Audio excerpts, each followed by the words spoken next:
What's up, fight fans, and welcome back to another Vegas Odd breakdown. This week we have LFA 146 on tap here, November 4th, Friday night. I believe starts at 9 p.m. Eastern Standard Time on UFC Fight Pass. I am your host, the fight analyst Garrett Kerman. With me, as always, is my man Joe Danger himself, Jesse Hobson. What's up, man? How's it going? I'm just ready for I don't want Halloween to be over. Obviously, still got the rocking the pumpkin. Yeah, it's we had a great weekend, but I am looking forward to some fights. Last weekend was fun. This weekend should be just as fun. So let's go. Bellator was up and down. I mean, we called majority of it for the most part. We lost via split decision, which was atrocious, but that's neither here nor there. We got the main event right. That was good. So By sub too.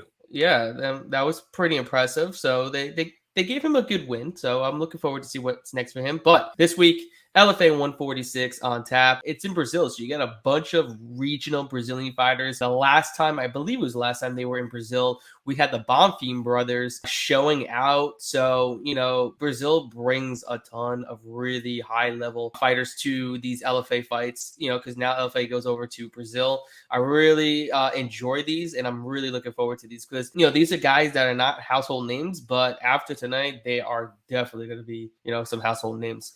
So starting off, our first fight is going to be in the flyweight division between Felipe Dos Santos and Hugo Paiva. Right now, their line is set at minus 190 for Paiva. Come back on Dos Santos, plus 160. Who do you got? I believe that there is one other fight on the card. That is on the main event roster. Yeah, but that was also a very low-level women's MMA fight that I don't think anybody should be laying minus 300 juice on. Let's put it that way. Okay, well, we'll circle back because I have a couple things I want to Okay. say. So this one here, two undefeated prospects. Santos coming in with 3 submission wins, a no contest, and a split decision. Hugo has all types of wins as well, also a split, but mostly KOs. This one is really hard to call, as both guys have very few weaknesses, but for one reason or another, I think Paiva gets it done via KO. He's got heavy hands for being a flyweight, and I'm just not sure Santos's frame can weather that storm. Paiva, I think last I checked, he was like, what'd you say? What's the line for him? Minus 190. Oh, okay. It's went up a little bit. I like Paiva by KO, but we're getting up there. I'm not sure if it's juice is worth the squeeze just because both these guys, they're undefeated prospects, but yet they really haven't faced anyone of, higher echelon until this fight, really. So be wary with your money, but I'm still thinking Hugo Paiva gets it done. Like you said, they definitely have not faced elite competition whatsoever. When it comes to Brazilian regional scene, it's not very good. They tend to pad their stats a lot. And now you got two undefeated prospects coming in here, going against each other, both extremely young, 22 years old for Dos Santos, 24 years old for Paiva. Dos Santos trains at a Shudo Box, Diego Lima's gym, which is actually a pretty decent gym. We're going to kind of get from him that Muay Thai style of striking. Hugo, like you said, got some KO power on his hands. It's anyone's call here, but do I really want to lay a juice on a guy that's really unproven? I feel like this is a 50-50 fight. Either guy has the opportunity to really get the job done. Both the guys really haven't fought anybody good. There wasn't a ton of tape on either one of them either.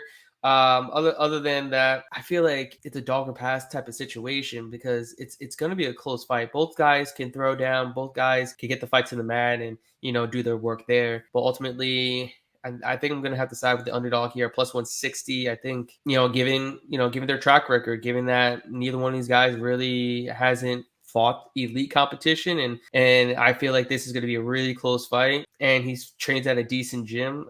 Give me the underdog here at plus 160. Yeah, digging into this one, I thought it was kind of funny that both had like so many split decisions. Like it was very interesting to see, like they're both undefeated, yet they have faced issues, coming up, like keeping that O. So yeah, it's going to be an interesting one. Yeah, it's going to be fun, especially if it goes to the scorecards.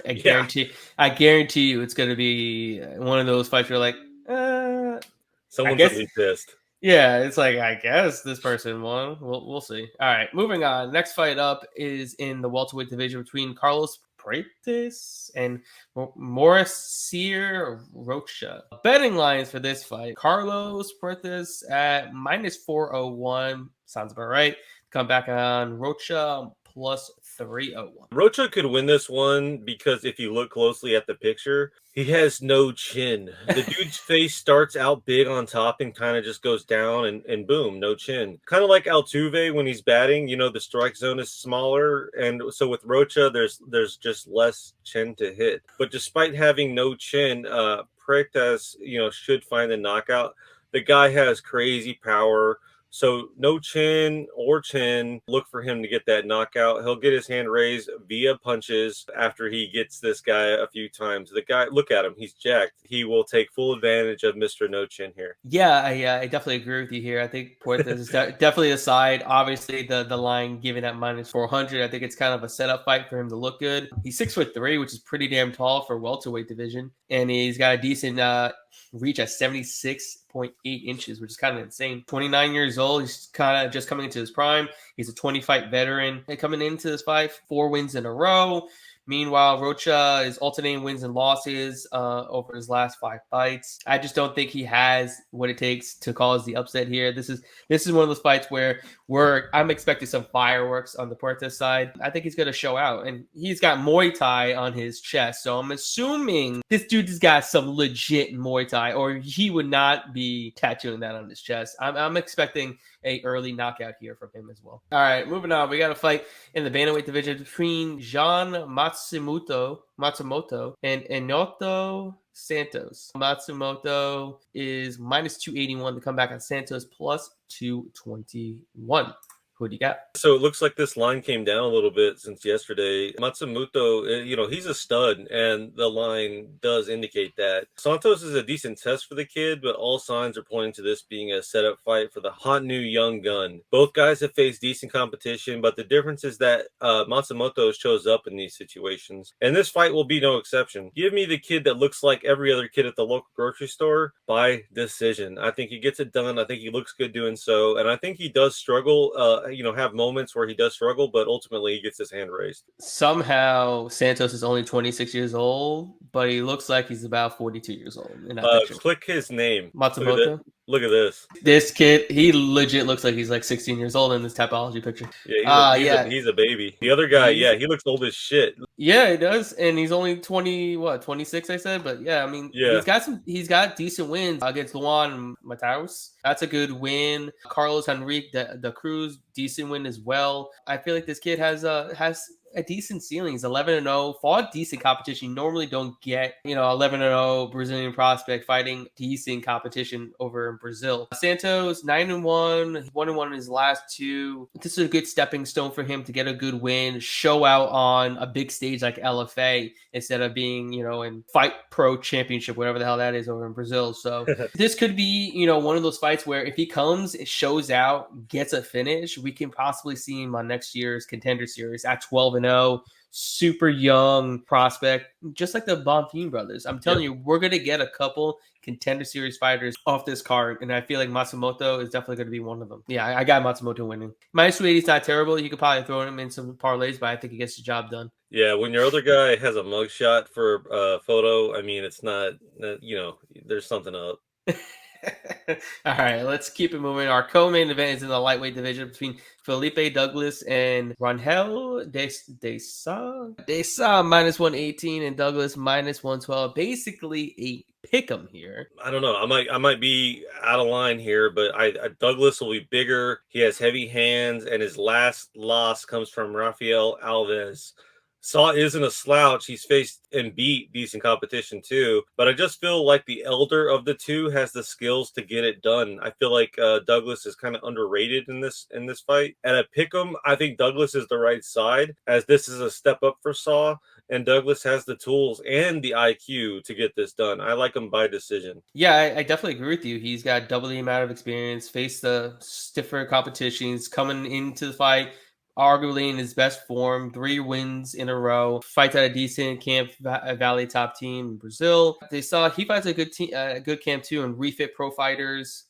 He's 1-1 in his last 2, really hasn't faced elite competition like Douglas has. Douglas is definitely the best fighter that he's faced. And like you said, definitely going to be the bigger fighter. He's definitely going to be the stronger fighter. Probably that going to have heavier hands. I feel like Douglas should probably be a heavier favorite here. Maybe I would cap it around -140, -160. And I think he gets the job done. I think this is going to be a competitive fight. The co-main event and the main event, I think, are the two best fights on this fight card because they're going to be the most competitive. And I think Douglas gets the job done and keeps it rolling. 4 in a row, be 21-5 if he gets this win. We'll see where he goes from here. He's not super young. He's 30 years old. But if he gets a big win and, a knockout, I could definitely see him getting the call up. All right, on to our main event. This is going to be a really good one. I'm looking forward to it between Márcio Barbosa and Gabriel Santos.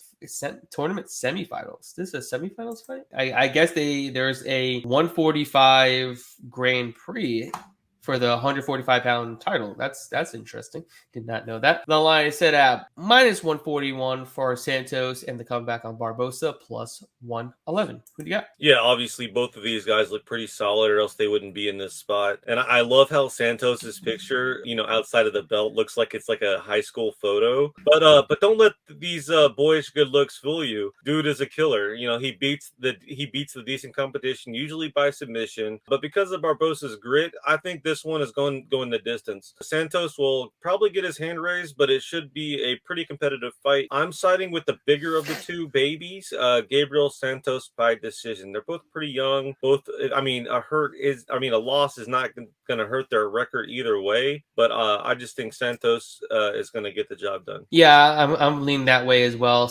Both these guys are babies, 25 years old, 24 years old. The sky's the limit for both of them. 8-0, 13-1. They've got great records. Even a loss for either one of these guys, they still have a ton of time to get back into the thick of things. I think Santos is very well rounded. He's got some good heavy hands. He, like you said, he's good on the ground. I think he's gonna be able to mix it up just a little bit better than Barbosa will, and get the job done, and then get to the finals. This is semifinals, so he'll get to the finals and fight for that 145-pound strap for the LFA featherweight championship. It's going to be interesting to see, who gets the job done and who fights for the belt. I feel like whoever fights for the belt, whoever gets the belt, probably is going to get that. LFA is like the feeder to the Contender Series. So I'm expecting at least 2 to 3 fighters from this card going to the Contender Series, especially Brazilian prospects. This LFA is now getting some legit Brazilian prospects, and I'm really looking forward to it. That's where I saw the Bonfim brothers just show out, like I said, and I knew they were going to absolutely wreck shit on the Contender Series, and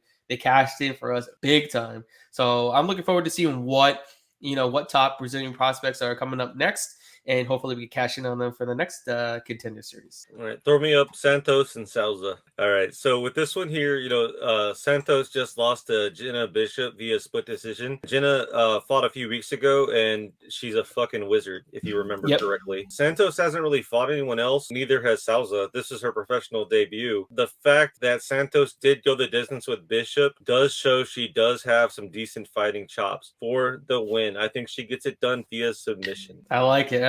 I'm not going to touch on this fight because I'm definitely would never bet on either one of these two. But Santos is a heavy favorite, if I'm not mistaken. Yeah, minus 302 in the comeback on Souza, plus 242. I was just so surprised to see that she had went to a split with Bishop. I mean, if they have similar styles, I mean, it makes sense that they'd want to stay off the ground. I obviously didn't waste my time and watch that fight. All I need to see is the outcome to know that she's decent. We'll see. We'll see. But that's what you got for you guys for this week's breakdown. LFA 146 on tap. Friday night, 9 p.m. Eastern Standard Time on UFC Fight Pass. We will be back next week for more breakdowns, more money in your pocket. Guys, don't forget to go over to VegasOdds YouTube channel, like and subscribe there, and also follow them on all social platforms. And we'll see you guys next week.